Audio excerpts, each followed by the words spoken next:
hal yang konkret yang sudah dilakukan oleh Megawati justru pada waktu dia menjadi presiden. Maksud Anda dengan kata lain, Anda mau ambil alih kekuasaan tapi dengan cara konstitusional? Oh iya dong, itu. dan demokratis.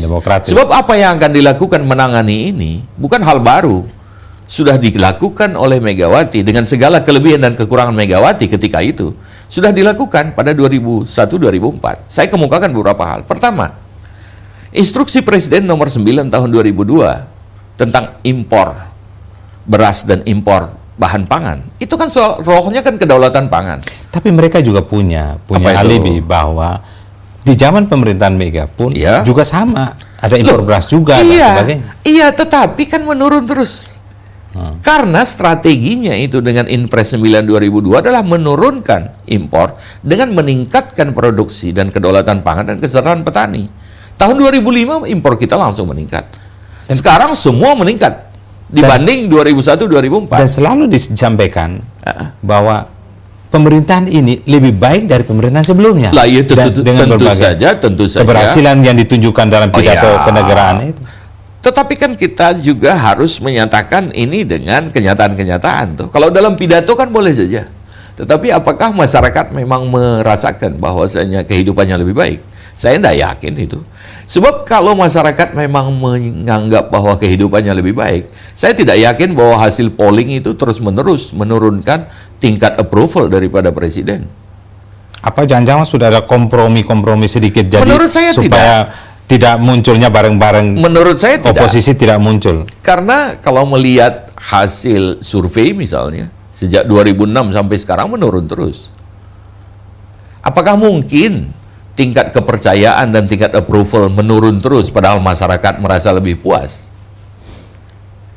Andai kata saya yang menjadi pemerintah sekarang, saya justru lebih berpikir, jangan-jangan saya semakin menyatakan prestasi saya, semakin orang tidak percaya.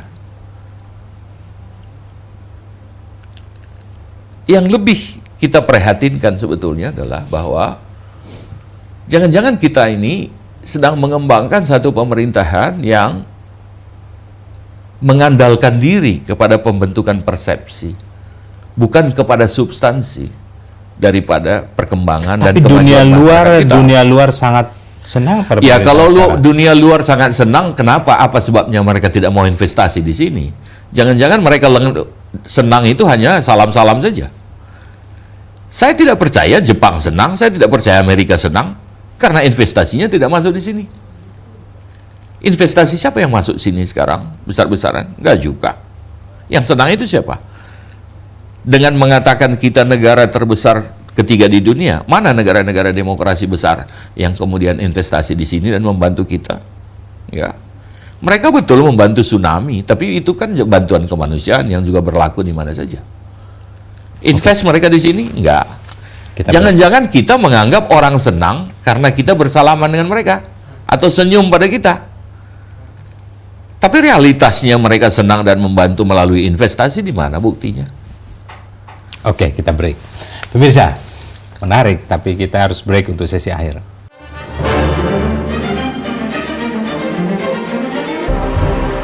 Jangan pernah memberi harapan palsu. Jangan pernah lelah berjuang demi nusa dan bangsa. Harapan bukan untuk dibeli, tapi untuk diperjuangkan. Harapan adalah perjuangan. Mari bergotong royong membangun bangsa di bawah payung Pancasila. PDI Perjuangan tetap konsisten memperjuangkan kesejahteraan rakyat Indonesia. Solution Maker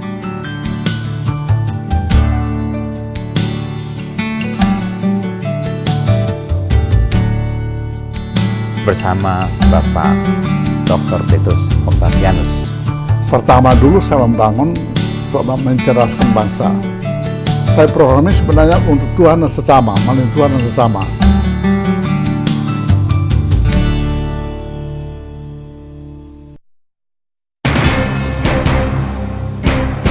Kita selamat bertemu kembali di program Ecek. Kita berjalan Hampir 1 tahun. ke Uni Eropa Yang menginginkan sosial politik antara Barat dan Timur. Kemudian antara perbedaan di 20 semua orang berbeda. Ibu Dorce, jangan lama amat sih. Saya akhirnya menjadi orang bergerak.